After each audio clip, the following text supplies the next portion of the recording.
Alrighty, so again, we're gonna be testing a lot of scapular muscles. So even though we're applying pressure over the arm, we don't care if the arm wiggles. We care when the shoulder blade breaks the test position. So the first one we're gonna do, the scapular depressors and retractors. So an example would be like lower traps, for example. And remember, lower traps had that line that's angled downward towards the lower part of the spine. So in order to bias that muscle, we're gonna need to raise the arm. And about 145 is the test position. So John, I want you to raise your arm up right about there. Go ahead and turn your thumb up. Perfect. Now from here, I want you to try and raise your arm and squeeze your shoulder blade in towards your other side. Go ahead and give that a try. Good. And then come down. Perfect. So I know that that muscle is working. Go ahead and relax your arm for just a minute. Take a break. So now when I do the test, I'm going to be palpating over the scapula so that I know exactly when it moves. I'm going to have him raise his arm back up, and I'm going to push down over his arm. And if it quivers, I'm okay with that. I'm looking to see when the shoulder blade breaks that test position.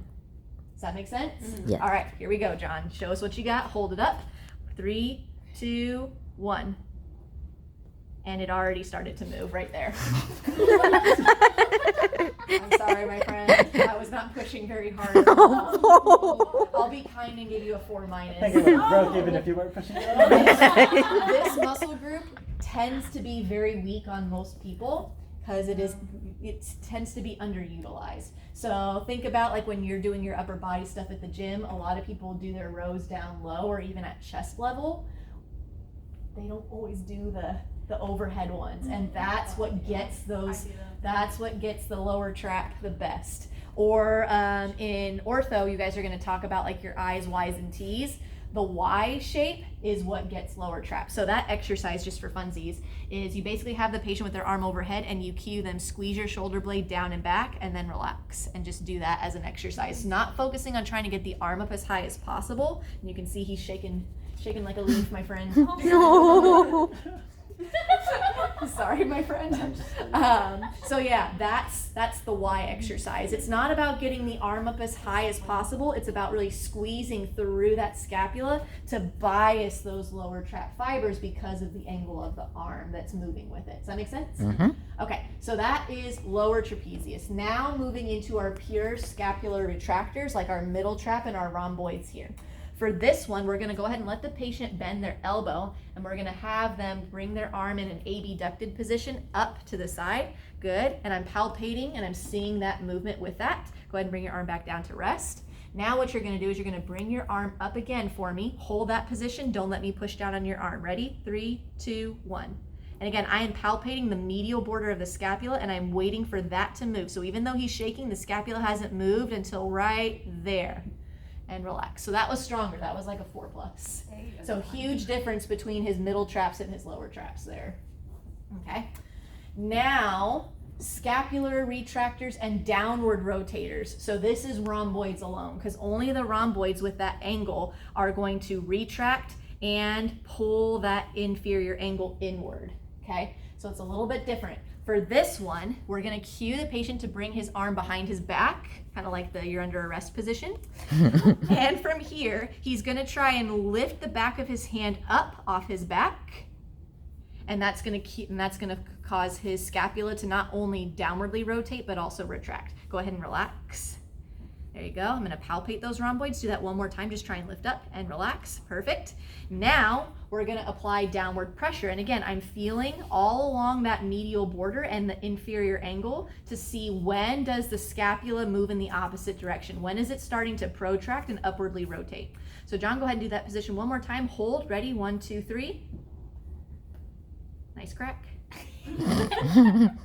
And relax. Very strong. That was really, really good. Even though the arm shook, the scapula did not move. And I was pushing pretty good there. So that was excellent. Yep, you could go ahead and relax. Make sure you breathe. So if we're getting lower trap, arm is overhead. If we're getting middle trap and rhomboids, elbow is flexed. if we're going for just the rhomboids in their function as a retractor and downward rotator, that means we've got to get the shoulder in an extended position to be able to downwardly rotate the scapula in addition to retracting. So that's why we have the arm positioned in different ways in order to bias those different lines of pull. Stay right there, we're not quite done yet. Just got to scroll down. We're not through yet. We already did the rotators, but we need to do latissimus dorsi as a shoulder extender. Latissimus dorsi, what we're gonna do is have the arm straight but internally rotated, so his palm is gonna be facing up and then his arm is gonna rise up. Perfect. And so go ahead and relax. You're gonna come back into that position again for me. When you're ready, go ahead and raise your arm up with your palm facing the ceiling. There we go, I feel the lats working, perfect. And now we're gonna push down on the arm, and I forget which one we're feeling for on this one. Yeah, I think it's just the whole arm. So go ahead and reach back up because the lats have a stronger role as a shoulder extensor than they do as a depressor anyways. All right, so I'm just gonna stabilize. I'll go ahead and stabilize the scapula anyways. Hold right there, don't let me push down. Here we go. And I'm gonna go ahead and call it when the shoulder moves, which it did, but that was pretty good. I'd say that's like a 4 I'd say that's a 4 out of 5. So for that one, because the lats do have an action at the shoulder, we do care about when the arm starts to move because it's a shoulder extensor. It's also an internal rotator, which is why we have the palm up, because we're internally rotating the arm. So we're getting 2 out of its 3 actions there at the shoulder. Does that make sense? Mm-hmm. Cool. I believe there's at least one more. Is there another one in addition to posterior delt? Nope. All right, so the last one in prone is for posterior deltoid in its function as a horizontal abductor. So for this one, I believe the arm is straight. Oh no, there was a second one, never mind. Yes, so the arm is straight out to the side. So unlike the scapular retractors for middle trap, where the elbow was bent, now we're gonna have the arm straight out to the side, okay? And unlike the other one we were feeling for the scapula, now we care about the movement of the arm itself because again, we're testing a muscle that crosses the glenohumeral joint. So John, go ahead and relax your arm for me. All I want you to do here is bring your arm out to the side like this. Perfect. And then go ahead and bring it back down. And I felt posterior deltoid, which runs from the deltoid tuberosity towards the spine of the scapula. All right, so now you're gonna do that again. Good, hold your arm up there. Don't let me push down. So I'm just gonna stabilize and push. And he is shaking right there. I give him a 4- on that one.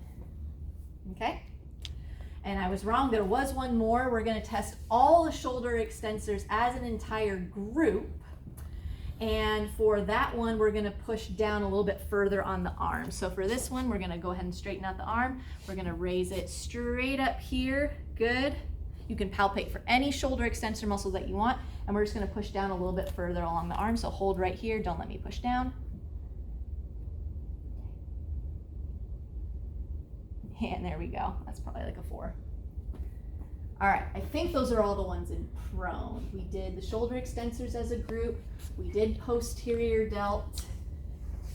We did lats as an individual with its numerous actions, and we did all the posterior scapular ones. All right, so let's break out and practice